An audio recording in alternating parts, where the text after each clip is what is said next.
গল্পের শুরুতেই আমরা প্রধান চরিত্র সয়নকে দেখতে পাই। সয়ন ঘুম থেকে জেগে উঠেই দেওয়ালে অনেকগুলো নোট দেখতে পায়, যেখানে সে লিখে রেখেছিল একটি অ্যাক্সিডেন্টের পর থেকে আমার মেমোরি প্রবলেম শুরু হয়েছে, তাই আমি এখন সবার আগে আমার কম্পিউটারে থাকা নোটগুলো পড়বো। এরকম আরো অনেক কিছুই লিখে লাগিয়ে রেখেছিল দেওয়ালে। সে তার পিসির সামনে গিয়ে দেখে সেখানে লেখা আছে 8ই জানুয়ারি 2025 সালে একটি কার অ্যাক্সিডেন্টে তোমার মেমোরি ডিসঅর্ডার হয়ে গেছে। যখনই তুমি ঘুম থেকে জেগে উঠো তোমার মেমোরি রিসেট হয়ে অ্যাক্সিডেন্টের আগের মতো হয়ে যায়। আর এই অসুখটার নাম হলো অ্যান্টেরোগ্রেড অ্যামনেশিয়া। এটার ব্যাপারে শুধুমাত্র তোমার মা বাবা এবং জিমিন জানে, আর স্কুলের টিচাররাও জানে। অ্যাক্সিডেন্টের পর তুমি প্রতিদিনই একটি ডায়েরি লেখো। সে তখন ডায়েরিটা ব্যাগে তুলে স্কুলের জন্য বের হয়, আর এইভাবেই সে প্রত্যেকটা দিন ঘুমানোর পর সবকিছু ভুলে যায়, আর ঘুম থেকে জেগে আবারও এই সব কিছু দেখে নিজেকে মানসিকভাবে তৈরি করে নেয়। এরপর সে তার মা বাবার সাথে খাবার খেয়ে স্কুল বাসে উঠে পড়ে। বাসে তার পাশে আমরা লিড ক্যারেক্টার জিওনকে দেখতে পাই। বাসে দুটো ছেলে সয়নকে দেখে কথা বলছিল যে মেয়েটা তো অনেক কিউট, তাকে কি প্রপোজ করে দেব। আরেকজন বলছিল সে কারো প্রপোজাল অ্যাকসেপ্ট করে না। তখন জীবন প্রথমবারের মতো সয়নকে খেয়াল করে। বাসটা যেতে যেতেই হঠাৎ অনেক জোরে ব্রেক করলে সয়ন পড়ে যাচ্ছিল, আর তখন জীবন তাকে ধরার চেষ্টা করে, কিন্তু সে তার বদলে শুধু তার ঝুঁটিটাই ধরতে পারে। জীবন তখন ঢেক বলতে থাকে যে না জানে মেয়েটা এখন তাকে কি বলে, কিন্তু সয়ন কিছু বলে না। সে তাকে সরি বলে, কিন্তু তবুও সয়ন কিছু বলে না। এরপর তারা স্কুলে চলে আসে। জীবন দেখে সয়ন তার সামনের ক্লাসেই ঢুকছে, আর এরপর সে যখন তার টেবিলে যায় গিয়ে দেখে সেটা নোংরা হয়ে আছে, আর তার পাশের ছেলেটা গংশিক টেবিল পরিষ্কার করছে। জীবন তাকে বলে তুমি কেন চুপচাপ এসব সহ্য করো, আসলে ছেলেটাকে কিছু ছেলে বুলি করতো। তখন জীবন উঠে যায় ওই ছেলেগুলোর সাথে কথা বলতে। তাদের গিয়ে বলে তোমরাই তো আমার টেবিল নোংরা করে এসেছো তাই না, এখন থেকে আর এরকম করবে না, আর তাকে বিরক্ত করবে না। তখন এসে বাইরে দেখে সয়নকে একটি ছেলে প্রপোজ করছে। তো প্রত্যেকবারের মতো সে এবারেও তাকে রিজেক্ট করে দেয়। আসলে সয়ন তার মানসিক সমস্যার কারণে এসবে জড়াতে চায় না, কিন্তু অন্যরা ভাবে সয়ন হয়তো ভাব দেখায়। সে কারোরই প্রপোজাল অ্যাকসেপ্ট করে না। বুলিরা বলছিল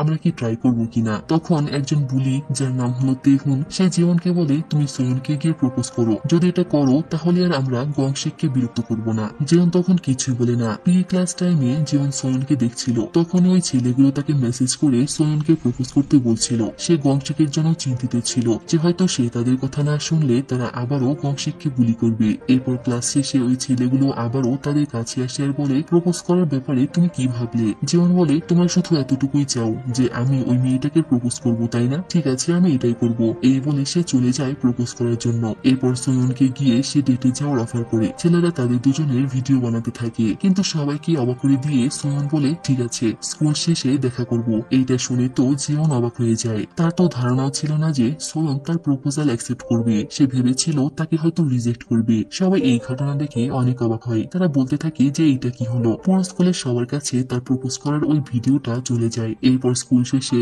সয়ন তার কাছে চলে আসে আর বলে তোমার নাম কিম জিয়ন তাই না। সে বলে হ্যাঁ। সয়ন তখন তার ফোনটা চাইতে থাকে। সে জিজ্ঞেস করে কিন্তু কেন। সয়ন বলে আগে দাও। এরপর সে জিয়নের ফোনে তার ফোন নাম্বারটা সেভ করে দেয় আর নিজের ফোনে লেখে সেকেন্ড ইয়ারের কিম জিয়ন, সে আমার বয়ফ্রেন্ড আর সে খুবই কম কথা বলে। জিয়ন বলে কে বয়ফ্রেন্ড আমি। সয়ন বলে হ্যাঁ কেন, তুমি তো ডেটের জন্য বলেছিলে তাই না বয়ফ্রেন্ড। জিয়ন আমতা করতে থাকে, কিন্তু সে সত্যিটা বলে দেয় যে আমার বন্ধুদের কিছু ছেলেরা বুলি করছিল, আর বুলিরা বলেছিল যদি তোমাকে প্রপোজ করি তাহলে আর তারা আমার বন্ধুকে বিরক্ত করবে না, এজন্যই প্রপোজ করেছিলাম, তাই আই এম সরি। সয়ন এটা শুনে খুশি হয়ে বলে তোমার বন্ধু অনেক লাকি, কিন্তু আমার এসবে কোনো সমস্যা নেই। এখন বলো তুমি আমার সাথে থাকতে চাও কিনা। জীবন কিছু বলতে গেলে সে বলে তোমার সমস্যাটা আসলে কোথায়। তখন জীবন বলে এমন নয় যে আমি ডেট করতে চাই না, কিন্তু তুমি কি আমাকে পছন্দ করো। সয়ন বলে না তো। জীবন বলে তাহলে কেন ডেট করতে চাও। সে বলে এমনিতেই নতুন কিছু ট্রাই করতে চাইছিলাম, লাইফ বোরিং হয়ে গিয়েছিল তাই জন্যে, কিন্তু কিছু শর্ত আছে। ধরে নাও ডেটিং রুলস। 1 নম্বর হলো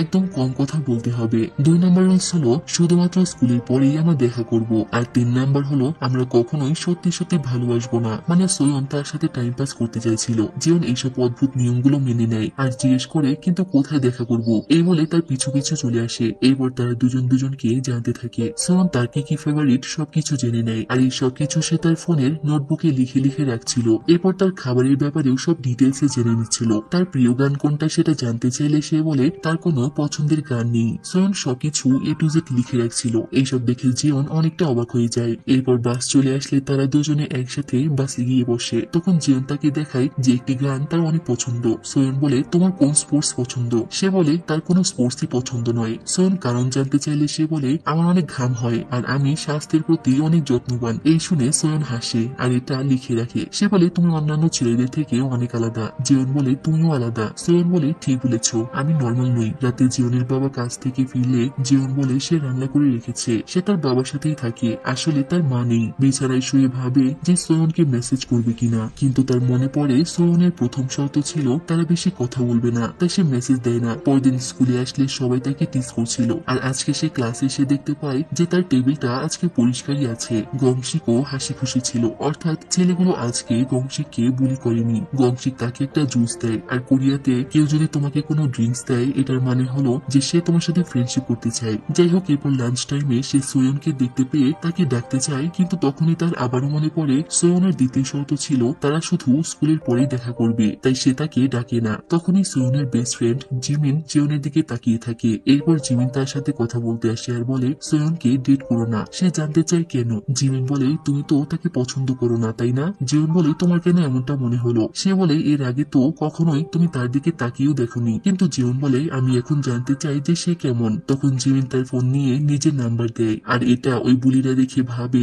জিওন হয়তো তাদের দুজনের সাথেই ডেট করছে, তাই তারা আবারও গংশিককে বিরক্ত করতে থাকে। তারা তার নোটবুক নিয়ে ছুড়াছুড়ি করছিল, আর তখনই সেখানে তাদের বুলিদের লিডার তেহুন এসে সবাইকে বলে তাকে বিরক্ত করা বন্ধ করো, কারণ আমরা জিওনকে কথা দিয়েছিলাম। এরপর স্কুল শেষে তারা দুজনে একটি গেমিং জোনে আসে। এখানে তারা দুজন একসাথে অনেক আনন্দ করে, গেম খেলে আর দুজন একসাথে খাবার খায়। তারা অনেক বেশি সময় কাটাতে থাকে। এভাবে দুজনের প্রত্যেকটা দিন কাটে, আর প্রতি রাতে সোয়ন এইসব কম্পিউটারে লিখে রাখে। এরপর স্কুল শেষে সোয়ন আর জিওন একটা জায়গায় পার্টি করতে আসে। এখানে জিওন তার জন্য গান গায়, আর এই সব কিছু সে ভিডিও করে রাখছিল। এরপর ওই বুলি গ্যাং এর সবাই তাদের লিডার তেহুনকে ধরেই পিটাতে শুরু করে। তখন জিওন এটা দেখতে পায়, তবে সে কিছুই বলে না। এবার বুঝুক যে বুলি হলে কেমন লাগে। কিন্তু একটু পরে সে তাদের দিকে জুস ছুটে থাকে, সবাই তাকে মারতে যায়, আর তখনই সোয়ন চিৎকার করে টিচারকে ডাকতে থাকে। জিমিন সবকিছু ভিডিও করছিল, এটা দেখে সবাই পালিয়ে যায়। জিমিন রেকর্ড করেছে দেখে তেহুন তো অনেক খুশি হয়ে যায়। এভাবে তারা তেহুনকে সাহায্য করে। এরপর জিওন তাকে ফার্স্ট এড দেয়, আর ওই সময় তেহুন জিমিনকে চোখ মারতে থাকে। আসলে সে জিমিনকে পছন্দ করত। জিওন তাকে মুখ ঘোরাতে বললেও সে বারবার জিমিনকে দেখছিল, যা দেখে বাকিরা অবাক হয়। সে বলে তুমি আমাকে প্রথমে সাহায্য করলে না কেন? সে বলে কারণ আমি ফাইট করতে জানি না। সোয়ন বলে তাহলে তুমি পরে পালাতেও পারতে ওখান থেকে। ও তোমার তো আবার ঘামের সমস্যা আছে। জিমিন তেহুনকে বলে তারা যদি তোমাকে আবারও বিরক্ত করে তাহলে আমাকে বলবে, আমার কাছে তাদের ভিডিও আছে। এটা শুনে তো সে আরো বেশি খুশি হয়। এরপর রাতে জিওনের বাবা আর সে তার মায়ের জন্য প্রার্থনা করে। আজকে তার মায়ের মৃত্যুবার্ষিকী। তার বাবা অনেক রাত পর্যন্ত জেগেছিল, তাই সে তার বাবার কাছে গিয়ে বসে আর জিজ্ঞেস করে সে কি মাকে এখনো মিস করে। তার বাবা বলে হ্যাঁ, তুমিও তো তাকে অনেক মিস করো। জিওন বলে হ্যাঁ, কিন্তু আমি ধীরে ধীরে এটা মেনে নিতে পারছি, আর আমি চাই আপনিও এটা মেনে নিন। আমি চাই আপনি আবারও ফটোগ্রাফি শুরু করুন, বাইরে যান, বন্ধুদের সাথে দেখা করুন। আমি চাই না আপনি এভাবে কষ্ট পান। আমি চাই আপনি খুশি থাকুন। তার বাবা বলে তোমার মাকে মনে করা, তার স্মৃতি মনে করাটা আমার জন্য খারাপ কিছু নয়, বরং আমার তো তার ব্যাপারে ভাবতে ভালো লাগে। জিওন বলে কিন্তু আপনাকে নিজেকে নিয়েও ভাবতে হবে। তার বাবা হেসে বলে ভাববো। পরদিন থেকে স্কুলে তেহন সব সময় তার পিছু পিছু থাকতে শুরু করে। জিওন সোহনের সাথে কথা বলছিল না দেখে তেহন তাকে বলে তোরা কি সত্যি ডেট করছিস? তুই ওর থেকে পালিয়ে কেন বেড়াচ্ছিস? জিওন বলে আমরা শুধু স্কুলে দূরে থাকি, আর তুমি এসব জেনে কি করবে? এরপর তেহন বলে আমি বুঝে ফেলেছি যে এটা তোর প্রথম প্রেম, তাই তোকে এসব আমাকেই শেখাতে হবে। সে তাকে টিজ করে বলতে থাকে যদি তুই তার সাথে কথাই না বলিস তাহলে কিস করবি কিভাবে? আর তাদের এই কাণ্ড দেখে বাকিরা হাসতে থাকে। তেহন বলতে থাকে এইবার তুই তাকে কিস করবি। এরপর জিওন আর সোয়ন লাইব্রেরিতে বসেছিল। সোয়ন স্কেচ বুকে জিওনের স্কেচ করে রাখছিল। লাইব্রেরিতে কথা বলা যাবে না, তাই সোয়ন খাতায় লিখে লিখে জিওনের সাথে কথা বলতে থাকে। জিওন তাকে এই উইকেন্ডে ডেটে যাওয়ার অফার করে। এরপর ওই দিন তারা সকালবেলাতেই ঘুরতে চলে আসে। তারা সমুদ্র কিনারায় বসে। জিওন তার জন্য খাবার বানিয়ে নিয়ে এসেছিল। সোয়ন খুশি হয়ে জিজ্ঞেস করে তোমাকে কি তোমার মা রান্না শিখিয়েছে? জিওন বলে না, আমি একাই শিখেছি। আমার মা 5 বছর আগেই মারা গেছেন। সোয়ন খাবার খেয়ে জিওনের অনেক প্রশংসা করে। তারা দুজনে বসে এখানে একসাথে অনেকটা সময় কাটায়। সোয়ন তখন বলে কি অদ্ভুত তাই না, আমরা একজন আরেকজনের সাথে পরিচয় হয়েছি খুব কম সময় হলো, অথচ মনে হয় আমরা দুজন দুজনকে অনেক আগে থেকেই চিনি। এরপর রাতে যখন বাসে করে বাড়ি ফিরছিল সোয়ন তার কাঁধে মাথা রেখে ঘুমিয়ে যায়, কিন্তু ঘুম থেকে জেগেই সে আর জিওনকে চিনতে পারে না। জিজ্ঞেস করে তুমি কে? জিওন এটা শুনে অবাক হয়। সে বাস থেকে দ্রুত নেমে পড়লে জিওন তাকে ডাকতে থাকে তোমার কি হয়েছে? সোয়ন বলে আমাকে একদম টাচ করবে না, আমি এখন কোথায় আছি আমি কিছুই বুঝতে পারছি না। জিওন এইসব দেখে পুরো অবাক হয়ে যায়। সে বলে তোমার কি মনে নেই আমরা আজকে ডেটে গিয়েছিলাম? আমি জিওন জিওন। সোয়ন বলে আমি তোকে চিনি না, আমার কোনো কিছু মনে নেই। আরেকটা বাস আসলে সে দৌড়ে বাসে চলে যায়। জিওন বুঝতে পারে সোয়নের কোনো সমস্যা আছে। সে বাসের পিছনে দৌড়াতে থাকে, কিন্তু সে কোনো কারণে দৌড়াতে পারছিল না, তার বুকে অনেক ব্যথা করছিল।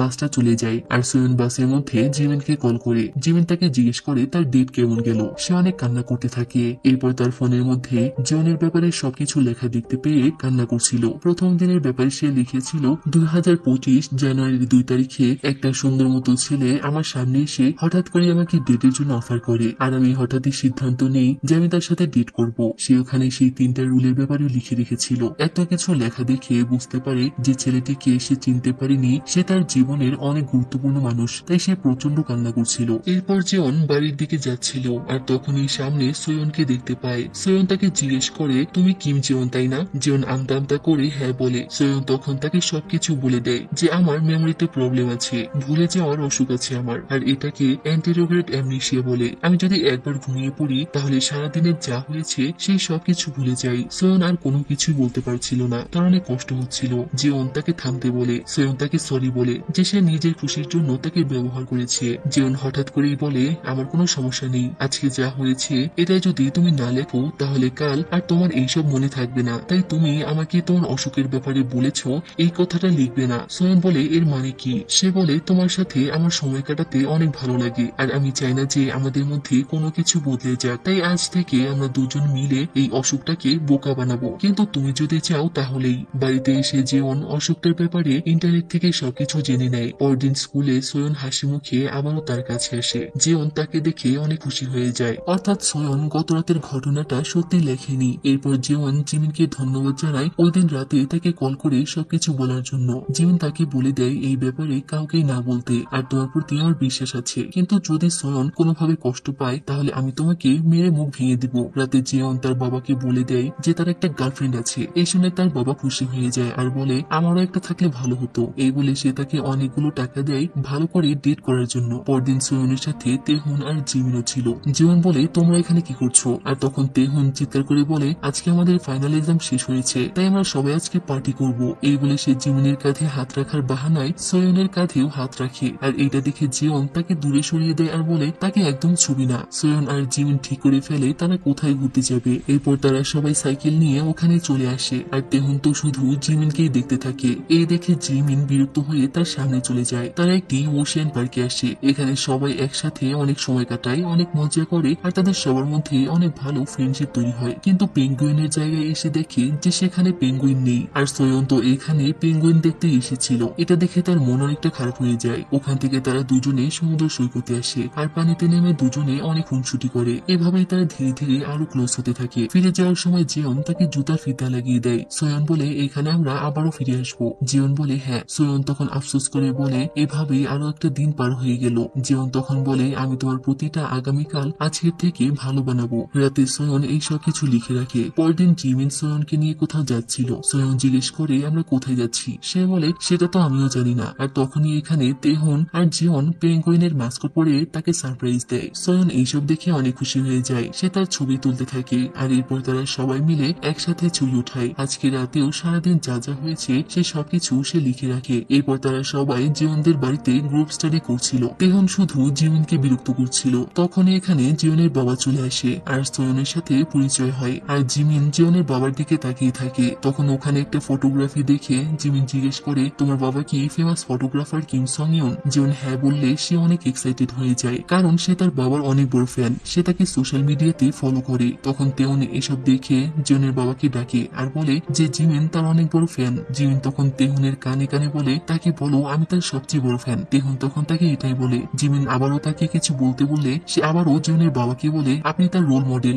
এভাবেই তেহুন আর জিমিনের মধ্যেও ফ্রেন্ডশিপ হয়। সবাই চলে গেলে জিওনের বাবা তাকে বলে তোমার গার্লফ্রেন্ড অনেক সুন্দরী, তুমি অনেক লাকি। জিওন তাকে হঠাৎ করেই বলে মায়ের রুমটা খালি করা উচিত। তার বাবা তখন কিছুই বলে না। এরপর সে তার মায়ের ছবিগুলো দেখছিল। এদিকে মাঝরাতে সোয়নের মা দেখে সোয়নের ঘরে এখনো লাইট জ্বলছে। পরদিন সকালে জিমিন জিওনকে বলে আজকে সকালে আমার কাছে সোয়নের মায়ের কল এসেছিল। তারা বলছিল যে সোয়ন আজকাল ঘুমাতে ভয় পাচ্ছে আর সে সারা রাত জেগে থাকে। জিওন জানতে চায় কেন। সে তো প্রতিদিনই সোয়নকে খুশি রাখার চেষ্টা করছে। জিমিন বলে এটাই তো সমস্যা, তার দিন যত ভালো কাটবে ওগুলো ভুলতে তার তত বেশি কষ্ট হবে, আর এর জন্যই হয়তো সে জেগে আছে যেন ঘুমিয়ে সব ভুলে না যায়। জীবন ভেবে পায় না সে এখন কি করবে। সোয়ন স্কুলে অনেক ক্লান্ত থাকে, রাতে প্রচন্ড ঘুম আসলেও সে কোনোভাবেই ঘুমায় না। এভাবেই সে কিছুদিন ধরে না ঘুমিয়ে থাকে। সে কিছুতেই তার এই অনুভূতি ভুলতে চাইছিল না। আর এদিকে জীবন নেটে খুঁজতে থাকে কিভাবে সোয়নের এই অসুখটা ঠিক হবে। পরদিন স্কুলের পর তারা দুজনে আবারও ঘুরতে আসে। জীবন তার জন্য একটি গিফট নিয়ে এসেছিল। সোয়ন বলে, আমিও তো তোমার জন্য একই রকম গিফট নিয়ে এসেছি। তারা গিফট এক্সচেঞ্জ করে। তখন সোয়ন বলে, ছোটবেলায় এগুলোর সাথে আমার অনেক স্মৃতি ছিল, কিন্তু আমি সেসব ভুলে গেছি। তখন জীবন বলে, না তুমি ভুলে যাওনি, তোমার স্মৃতিতে এখনো সেগুলো আছে, শুধু মনে করতে পারছো না। আমি একটি ভিডিওতে দেখেছিলাম এটাকে প্রসিডিউরাল মেমোরি বলে। আর এই মেমোরিটা ব্রেন দিয়ে নয়, আমাদের পঞ্চ ইন্দ্রিয়ের মাধ্যমে তৈরি হয়, অর্থাৎ যেটা আমাদের বডি অনুভব করতে পারে। তোমার ভুলে যাওয়ার রোগ আছে, কিন্তু তারপরও তুমি সাইকেল চালানো ভুলে যাওনি, কারণ তোমার বডি এটা মনে রেখেছে। সোয়নও তখন এটা নিয়ে রিসার্চ করে, আর সে নোটে লিখে রেখেছিল, জিমিনের সাথে কাল রেস্টুরেন্টে কি খেয়েছিলাম সেটা মনে করার চেষ্টা করো, উত্তরটা পরের পেজেই আছে। সে অনেক চেষ্টা করে কিন্তু মনে করতে পারে না। এরপর সে জীবনের সাথে ঘুরতে আসে, আর সে ওগুলো মনে রাখার চেষ্টা করে। এরপর একটা ফায়ারওয়ার্ক ফেস্টিভ্যাল ছিল, তাই তারা চারজন ওখানে চলে আসে। তারা এখানে একসাথে ঘুরে বেড়ায় আর খাবার খায়। ফায়ারওয়ার্কের আরো কিছু সময় বাকি ছিল, তাই তারা আরো কিছুক্ষণ ঘুরতে চায়। জিমিন তখন তাদেরকে স্পেস দেওয়ার জন্য সে নিজে তেহনকে নিয়ে চলে যায়। এরপর জিওন আর সোয়ন একটি জাহাজে উঠে যায়, আর তখনই ফায়ারওয়ার্ক হতে শুরু হয়। সোয়ন অবাক হয়ে সেটা দেখছিল, আর তখনই জিওন তার হাত ধরে। সোয়ন তখন বলে, আমি এইসব ভুলে যেতে চাই না। জিওন বলে, তুমি কখনোই ভুলবে না, কারণ আমি বিশ্বাস করি যে কোনো স্মৃতি সম্পূর্ণভাবে মুছে যায় না। সোয়ন তখন বলে, হয়তো আমি আমাদের 3য় নম্বর রুলসটা ব্রেক করেছি।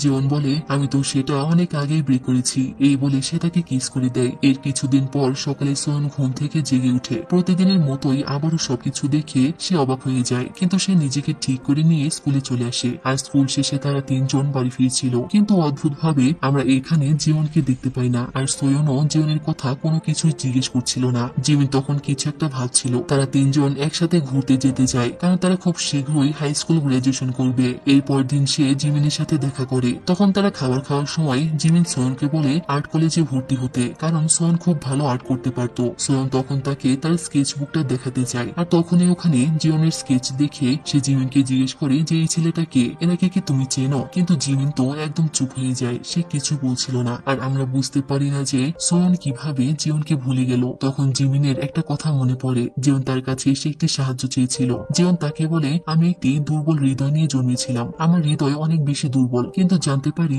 যে কিছুদিন হলো আমার অবস্থা অনেক বেশি খারাপ। জিমিন বলে, সবকিছু ক্লিয়ার করে বলো। সে বলে, আমি সোয়নকে কথা দিয়েছিলাম আমি তার প্রত্যেকটা আগামীকাল সুন্দর করে তুলবো, কিন্তু এখন আমি জানি না যে আমার হাতে কতটা সময় বাকি আছে, আমি যে কোনো সময় মারা যেতে পারি। জিমিন বলে, তোমার কোনো কিছুই হবে না। এরপর আমরা কিছুদিন আগের ফ্ল্যাশব্যাকে চলে যাই। একদিন সোয়ন স্কুলের বাইরে জিওনের জন্য অপেক্ষা করছিল, কিন্তু জিওনকে না দেখে সে জিওনের ফোনে কল করে, কিন্তু সে তার ফোন বন্ধ পায়। সোয়নের এতে অনেক মন খারাপ হয়ে যায়। রাতে বাড়ি ফেরার সময় জিমিন তাকে কল করে জানায় যে জিওন মারা গেছে। এটা শুনে সোয়নের পুরো পৃথিবীটাই যেন ধ্বংস হয়ে যায়। সে তার ফিউনারেলে আসে। জিমিন আর তেহুন জিওনের জন্য কান্না করতে থাকে। জিওনের বাবা তাদেরকে শান্ত করে, আর এখন জিওনের বাবা একেবারে নিঃসঙ্গ হয়ে গেল। এইসব দেখে সোয়ন নিজের চোখকে বিশ্বাস করতে পারছিল না। সে কান্না করতে থাকে। এরপর থেকে সোয়ন সব সময় উদাস হয়ে থাকতো আর শুধুই কান্না করতো। তখন আমরা আবারও সেদিনের ফ্ল্যাশব্যাকে চলে যাই। জিওন জিমিনকে বলছিল, যদি আমি মারা যাই তাহলে সোয়নের সমস্ত ডায়েরি আর জার্নাল থেকে আমাকে মুছে দিও। আর এর জন্য সোয়ন জিওনের ব্যাপারে যত কিছু লিখেছিল জিমিন নিজেই সেই সবকিছু ফাইল তার পেন ড্রাইভে নিয়ে নেয়, আর ওখান থেকে সবকিছু ডিলিট করে দেয়। তার ফোনটাও চেঞ্জ করে দেয়, আর জিওনের দেওয়া সমস্ত গিফট আর জিওনের সব স্কেচ সে সাথে করে নিয়ে যায়। এইভাবেই সোয়ন জিওনকে ভুলে যায়। কিন্তু সোয়নের হৃদয়ে একটা শূন্যতা ছিল। তার সবসময় মনে হতো সে কোনোভাবে একা হয়ে গেছে। জিমিনের এইসব দেখে খারাপ লাগলেও কিছু করার ছিল না। জিওনের বাড়িতে এসে তারা দুজন কান্না করতে থাকে, কিন্তু সোয়ন হাসি খুশি ছিল। এরপরে একদিন সকালে সে ঘুম থেকে জেগে ওঠে। তার মা বাবা জিজ্ঞেস করে সে কি ঠিকভাবে ঘুমাতে পারছে কিনা। সোয়ন বলে, হ্যাঁ, কাল রাতে তো শোয়ার সাথে সাথে ঘুমিয়ে পড়েছি। এটা শুনে তো তারা অবাক হয়ে যায়, কারণ ঘুমানোর আগের কথা তো সোয়নের মনে থাকার কথা নয়। তারা ডক্টরের কাছে আসে। ডক্টর জানায় এটা একটা মিরাকল, সোয়নের অবস্থার আগের থেকে অনেক উন্নতি হয়েছে। ডক্টর সোয়নকে বলে দেয় সবকিছু ধীরে ধীরে মনে করার চেষ্টা করতে। সোয়ন এটা জিমিনকে কল করে বলে দেয়, আর এরপর সে জিমিনকে বলছিল, কিছুদিন ধরে আমি কিছু কিছু স্মৃতি মনে রাখতে পারছি, কিন্তু আগের স্মৃতিগুলো রিসেট হচ্ছে না। অ্যাক্সিডেন্টের কোনো কিছুই আমি মনে করতে পারছি না। আমার মনে হচ্ছে যে আমি কিছু একটা ভুলে যাচ্ছি, যেটা আমার জন্য অনেক বেশি গুরুত্বপূর্ণ, কিন্তু আমার মনে পড়ে যাবে, তাই না জিমিন? জিমিন তখন একদম চুপ হয়ে থাকে। এরপর তার রুমে গিয়ে জিমিন দেখে সোয়ন জিমিনের অনেক স্কেচ এঁকেছে। সোয়ন বলে, জানি না এই ছেলেটা কে, কিন্তু বারবার সে আমার স্মৃতিতে চলে আসছে, তাই আমি তার স্কেচ করেছি, এতে হয়তো তার কথা আমার মনে পড়বে। এইসব দেখে জিমিন প্রচন্ড কষ্ট পায়। জিমিন তার বাড়ি এসে সোয়নের স্কেচবুকটা দেখে আর সে অনেক কান্না করতে থাকে, তার গিল্টি ফিল হতে থাকে। এরপর সে সোয়নকে তার সেই সমস্ত জিনিসপত্র ফিরিয়ে দেয় আর তার থেকে ক্ষমা চায়। সে ওখানে একটা ছোট পেপার দেখতে পায়। তারা দুজন যখন অচেনা ছিল, এমনই একদিন হসপিটালে সোয়ন জিয়নকে দেখেছিল। জিয়ন তার পাশে এসে বসে। সোয়ন দেখে ছেলেটি তাদের স্কুলে পড়ে। সে তার নেম ট্যাগ থেকে নামটা দেখে নিয়ে সেটা এমনিতেই তার নোটে লিখে রাখে। জিমিন তখন প্রচন্ড কান্না করতে থাকে আর এই সব কিছু দেখে সোয়ন অবাক হয়ে যায়। তার এখনো কোনো কিছু মনে পড়েনি, কিন্তু জিয়নের ব্যাপারে এত লেখা আর ভিডিও দেখে সে কান্না করছিল। পরদিন জিয়নের বাবা এখান থেকে চলে যাওয়ার জন্য সব গুছিয়ে নিচ্ছিল আর তখনই ওখানে সোয়ন চলে আসে। জিয়নের বাবা তখন জিয়নের কিছু জিনিস তাকে দিয়ে দেয়, যেখানে তার দেওয়া গিফট গুলো ছিল। এসব দেখে সোয়নের চোখে কেন যেন জল চলে আসে। সে সরি বলে, কারণ তার তো কোনো কিছুই মনে নেই। জিয়নের বাবা বলে, একটা সময় আমাদের সবার স্মৃতিগুলো মলিন হয়ে যায়, কিন্তু আমাদের হৃদয়ে যা আছে সেটা কখনোই মুছে যায় না। সে তখন প্রচন্ড কান্না করতে থাকে আর এরপর সে ওই সমুদ্র কিনারায় বসেছিল। জিয়নের কথাগুলো ভেবে সে প্রচন্ড কান্না করতে থাকে। তার জিয়নের কিছু কিছু স্মৃতি মনে পড়ে। তার মনে পড়ে জিয়ন তাকে বলেছিল, তুমি কখনোই ভুলবে না, কারণ কোনো স্মৃতি সম্পূর্ণভাবে মুছে যায় না। সে ওই জায়গায় আসে যেখানে তারা দুজন আবারও আসতে চেয়েছিল। তার তখন মনে পড়ে জিয়ন তার জুতার ফিতা বেঁধে দিয়েছিল। ব্যাকগ্রাউন্ডে সোয়ন বলে, যদি সবাই ধীরে ধীরে তোমাকে ভুলে যায়, তাহলে আমি তোমাকে ধীরে ধীরে মনে করার চেষ্টা করব। তার তখন মনে পড়ে এই জায়গাটাই তারা দুজন একসাথে অনেক আনন্দ করেছিল। এই ভেবে সে অনেক খুশি হয়ে যায়। আর হয়তো এই স্মৃতিটুকুই এখন সোয়নের জীবনে সবকিছু। আর এখানেই এই অসমাপ্ত গল্প